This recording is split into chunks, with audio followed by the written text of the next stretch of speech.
It's time for Let's Get Real with your host from Bob Richards and Associates, Bob Richards. Bob Richards? Oh my gosh, it is so good to see you. Michael, it's so nice to see you. What a great day. You are looking totally awesome, dude. Thank you. Thank you. Likewise. Digging the shirt. You digging the shirt? Yeah, absolutely. Yeah, my wife comes home and goes, "You're going to wear this shirt." I go, "Okay." Okay. Yep. Yeah. Happy wife, happy life, I guess. Part of that. Absolutely. Yeah. So, Bob, I understand we've got a really interesting show today about one of my favorite topics. We do. Open houses. Open houses. Yes, sir. So let's just jump right in. What is an open house? You know, Michael, from a standpoint of what the easiest way to describe that is a house is made open for the public and or realtors to come tour and view and ask questions and see if it might be a good fit for them to acquire, or as agents to show their buyers through that they might have as interested parties. And so that's really the nuts and bolts of it, just simple as that. Oh, well, that makes sense. So Yeah. basically the reason why realtors hold their home open is to attract, of course, potential new buyers. Yeah. Or realtors who are representing potential new buyers and showcase the house. Absolutely. Take it away. And again, let's get real on this. The market's changed. Things have evolved differently from a few years ago, from decades ago. And so it takes different ways to market your inventory to potential buyers.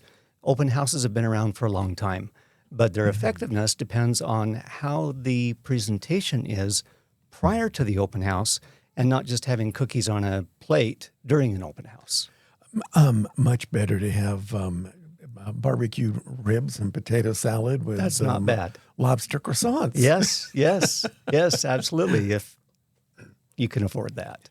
But, I completely understand. So I've been to a lot of open houses in my day, and I've seen some really, really good ones, and I've seen some really, really ungood ones. Mm-hmm. So let's say that I'm the seller and you're hosting my open house. What do I, as the seller, need to do? Number one, you need to make sure that the agent is at the open house. Oh, that's a novel concept. Now, that sounds kind of crazy, but in the past month, I've known of a couple of listings where the agent just opened up the house and left. So the house was open, but nobody was there to escort buyers through the house. Now, one of them was vacant, one of them was occupied. Hello? I mean, that's a total breach of ethics and professional standards and a whole lot of other things. So the seller needs to make sure that their agent is going to be there. There needs to be an established time of how long it'll be open. And again, the prep work is really in the days before the actual open house, meaning that the agent needs to go out and prospect and invite people to come through that house.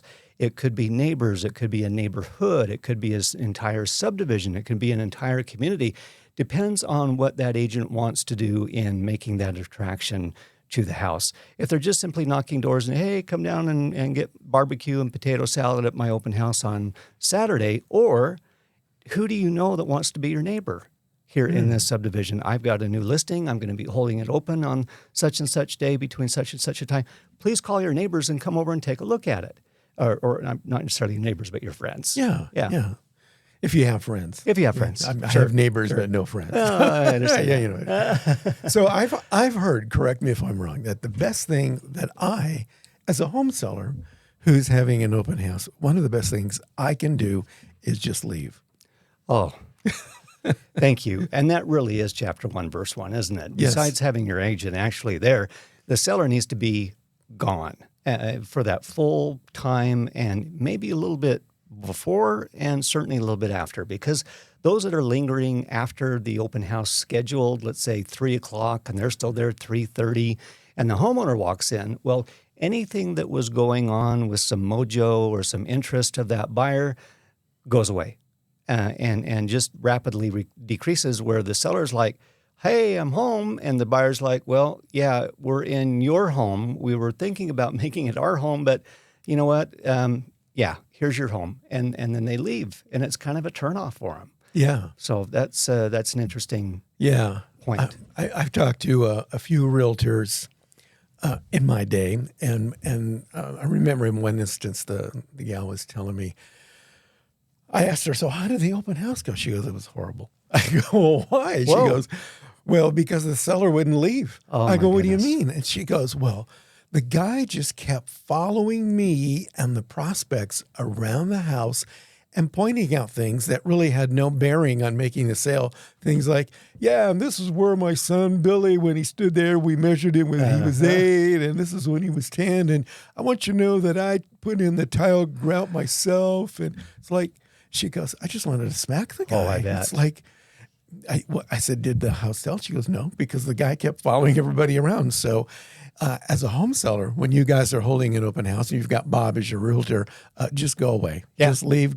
Take your wife or your husband out to dinner. Take the kids to a play date. Let Bob do his thing, and Bob will sell the house for you. Yeah, Pretty much. that's exactly right. That's what the eventual goal is, to sell the house.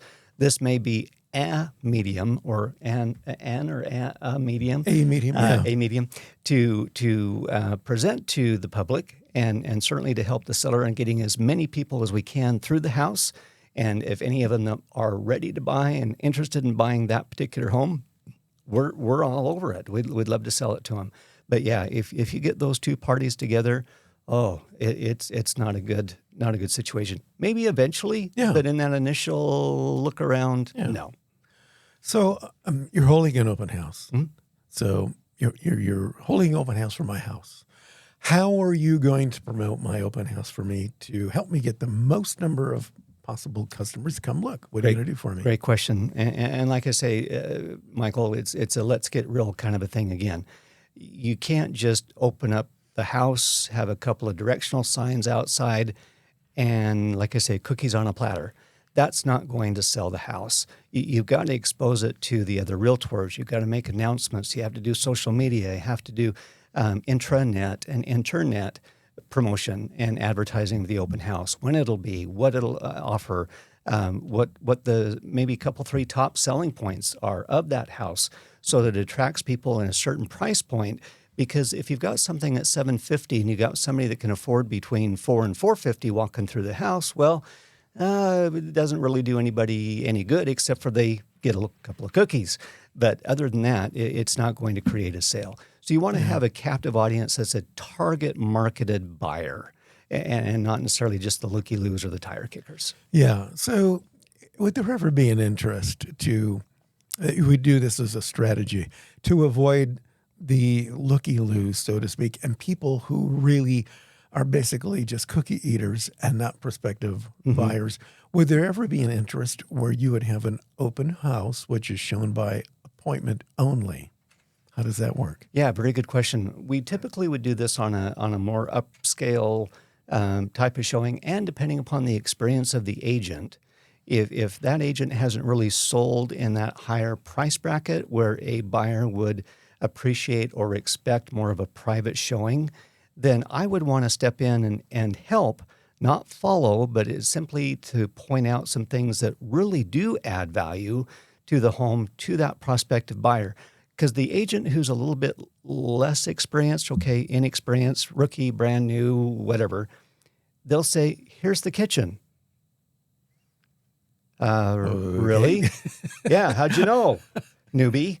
Well, there's a refrigerator, right? Oh, yeah, that's right. This is the kitchen. So does that make sense? Rather than saying, well, the obvious, let's peel back the onion a little bit more about what that entails. Is there better utility rates? Is there a view that is not found in other places? Is there upgrades that have been done that really are important rather than new handles? That kind of a thing that you need to make sure that you're, again, promoting the house to the appropriate audience in the appropriate language, if you will. Yeah. And one of the things that I like about you when you're showing an open house, I don't know, you train your people to do this, and it's, realtors, you got to do more than just go, this is the kitchen. Yeah. It's important to do more than just expound upon the features. This is the faucet, this is the dishwasher. But there are probably time-saving features in there. And there maybe it's a chef's kitchen with certain things that will help save time, or like what you say, Sure. things that will help, the new prospective buyers save money and things like that. I went to an open house, believe it or not, in another state. It was in Alabama, and it was a very upscale house. And the guy had two kitchens, two full-blown kitchens. Wow. And I was kind of tagging along, and I go, so what's the deal with the two kitchens?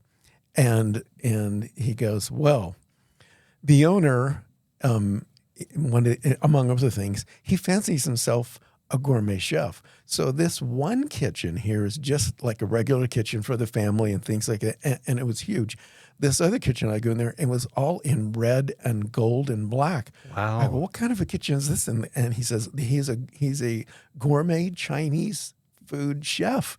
So we had one kitchen just for Chinese food. My goodness. And I'm thinking, well, that's a total benefit. Yeah. there. Yeah. So absolutely. yeah, that was kind of a lot of fun. So that makes it pretty cool. It So does. it is possible then if somebody's got like an upscale house and they just don't want a bunch of looky-loo cookie eaters coming by, to have it shown by appointment only, and they would like call you. So you work that out Absolutely. with the owner. Yeah, so if we stagger that during a day, let's say between 10 and 3, and we have individuals that are a little bit more discreet, a little bit more private, then the appointment-only idea during that time frame really suits well, because then they have the home to themselves to look at rather than somebody else that's knocked on the door or somebody that's in the backyard already looking at it. They kind of want the exclusive to have the ability to say, hey, will this fit our needs? Does this check all the boxes? Does this fit our travel plans, our economic plans, our future goals, our retirement? Whatever that looks like, they like to do it on their own and be rather private. Now, a first-time home buyer won't care. That's simply not as important to them as somebody in the million-plus club. Yeah, okay, that's cool. So what is your responsibility as a realtor? What is your responsibility at the open house? I mean, what are you going to do there? Yeah, prior to the seller leaving, Michael, this is, again, a let's get real thing that we have to understand, folks. Crime does exist in southern Utah. What? Sad to say, I know. I am shocked. Here goes the papers announcing my this. pen. Yeah, put that pen away. Well, here's what we ask sellers to do. Put their meds away. Put their firearms away. Keep things out of eyesight or hand reach that would be potentially damaging to the seller. If they got back to the home and their gun was missing, if their meds were missing, they wouldn't necessarily know that until they take their pills that night or the following morning and saying, hey, where's my meds? And somebody's already come through, cleared them out, and out the door. Special things of statues or jewelry or high-end things, get them away from the house, get them out of the house, and or hidden exceptionally well so that people don't get sticky fingers. So that's one of the first things to educate with the seller. Then to make sure that the lighting is good, the ambiance is good, maybe a little bit of music in the background, something that just sets a nice mood, a nice ambiance to it. So when people walk in, they feel, oh, this feels nice in here, rather than it being cold and not very inviting. Something that's just kind of, like I say, just not something that you just feel like you've just walked into a house rather than a home. Yeah. In my experience, I think it's also important to make sure that the house smells good. Yeah, that's true. Yeah, because I know a lot of times people will have pets and they're used to that odor, or maybe they just cooked a fabulous dinner the night before with a lot of garlic or fish and stuff like that. So I think it's important to make sure that it shows well and benefits all of the senses. All the senses, absolutely right. I had a friend who was a realtor. I won't mention her name. I won't mention her name, Jackie. So I will not tell you all right. Jackie's name. Yeah. But I said, Jackie, why are you selling so many houses? She goes, well, I have a little trick.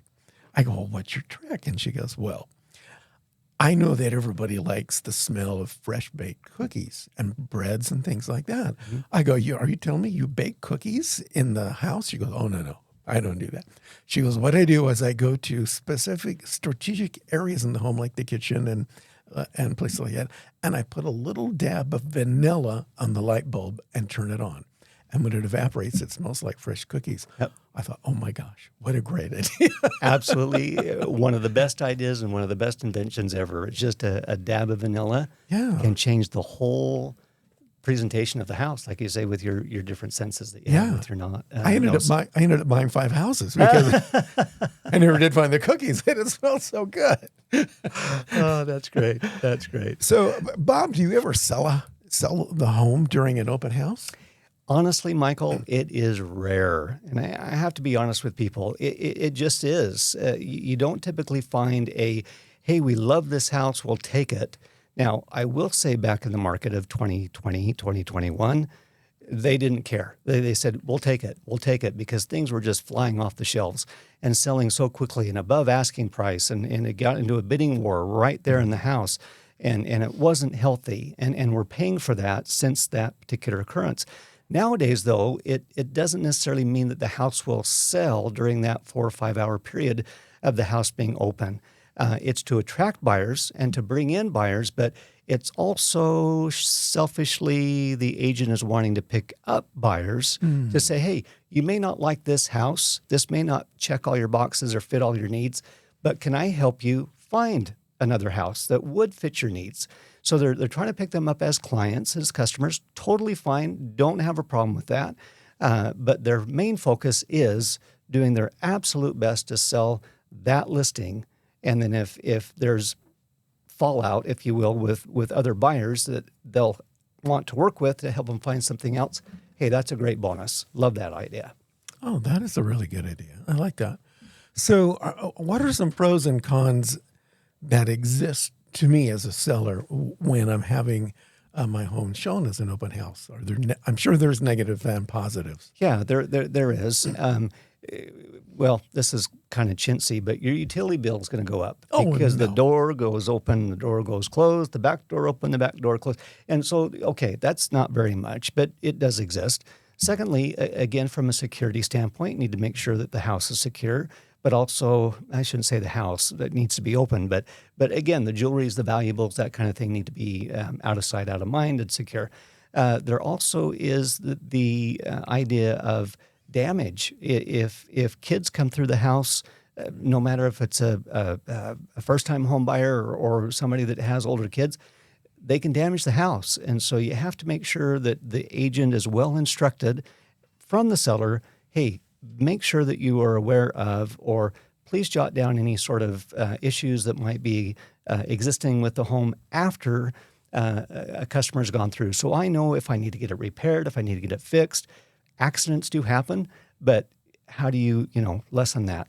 The pros to the seller is just, again, a broader audience. It's expanding more than just waiting by the phone and waiting for the phone to ring. You're proactive as a realtor to say, hey, I'm going to go out and pursue buyers. I would love to sell this listing. I would love to sell this home that you have hired me to sell, Mr. Seller. So let me try this medium to get them into the house as quickly as we can, as often as we can during this period of time, so that you have a better chance of selling. And again, for the realtor, the benefit is to pick up some additional clientele. I think that's great. So what about me as a buyer? Pros and cons to me as a buyer. I'm driving on the road and my wife goes, oh, look, they're having an open house. Are there any negatives that could it could happen to me as a prospective buyer going to an open house? Great question, Michael. Yes. I mean, there's more pros than cons. The main con is you walk in the door after pulling off the side, putting it in park, and you're taking your wife and family in, that there's other people in the house. And could that be a distraction for you as a buyer, just feeling uncomfortable talking to your wife because the other couple's in the next room or down the hall? Or can you talk openly amongst other people that are there also looking at the house? With a realtor being there, it's not a big deal. They're there for information, to handle where are the schools, where would I go to church, where would this be, how far am I from my favorite Chinese restaurant, whatever it might be. But if there's other people in the house, then they may not feel as welcomed or as comfortable being there because of other people being there. But the advantage is if people are there or aren't there, they still have the ability to go through the house on their own at their own time, not pressured by a seller saying, look at this, I did the grout. And also not by the agent. The agent should be listening to cues that the potential buyer is mentioning so that they know what to share with them after they've toured the home. It's what we call the ABCs of real estate, folks. It's called always be closing. And so you're always wanting to ask questions and come up with solutions and ideas that would help them achieve their goals within that house. If it's simply that they can't due to X, Y, and Z that can't do much about, like moving the house so it faces west rather than east or east versus west, then it is what it is. But if there are certain things that, how much would flooring be for a home such as this? We want to replace it with such and such.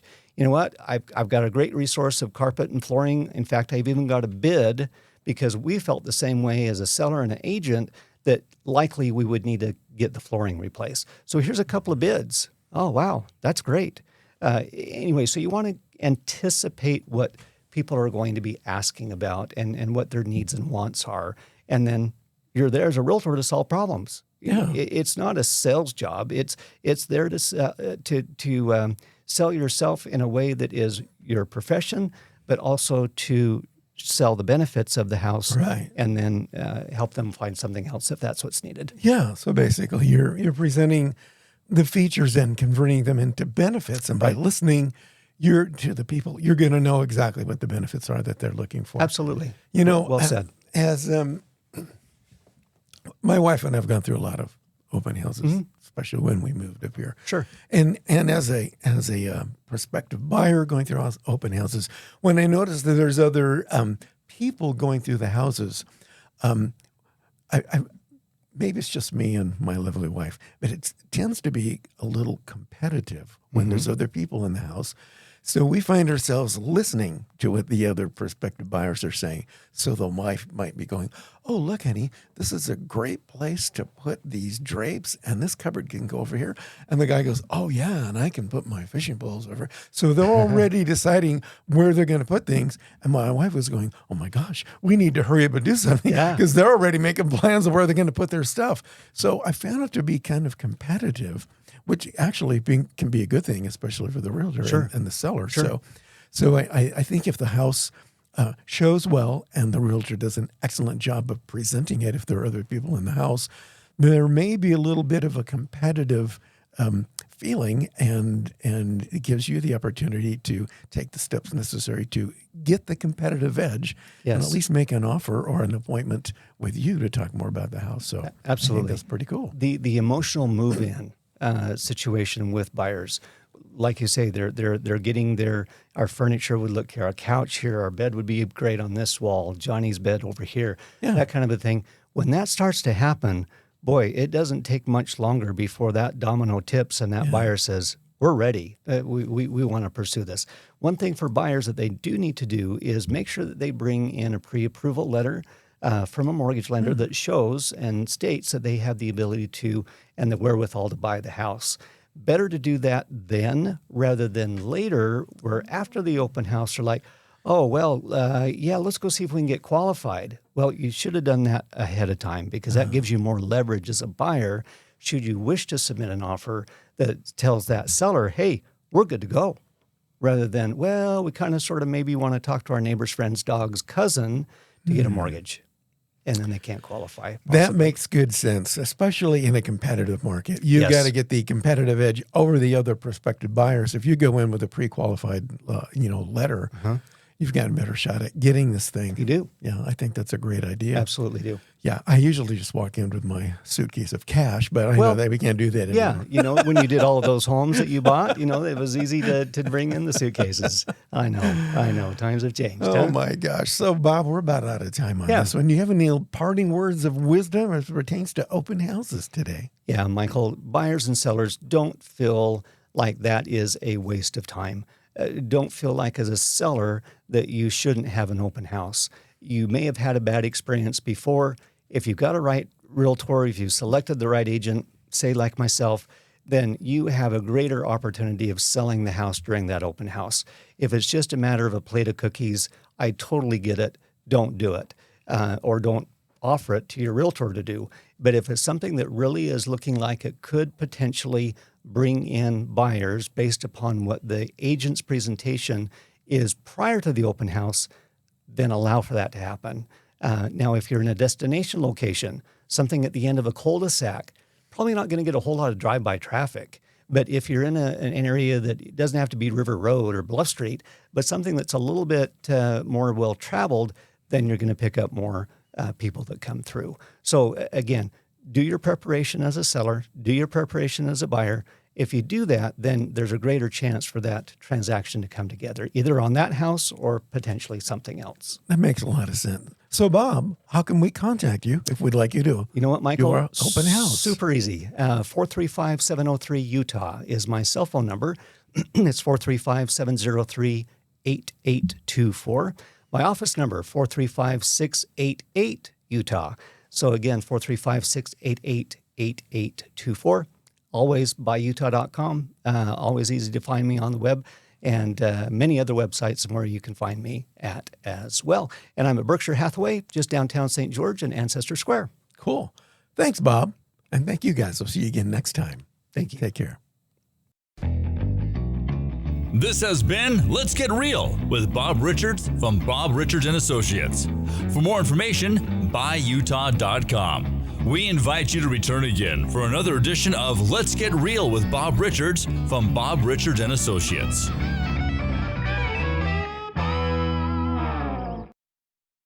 This has been a production of One to One Network.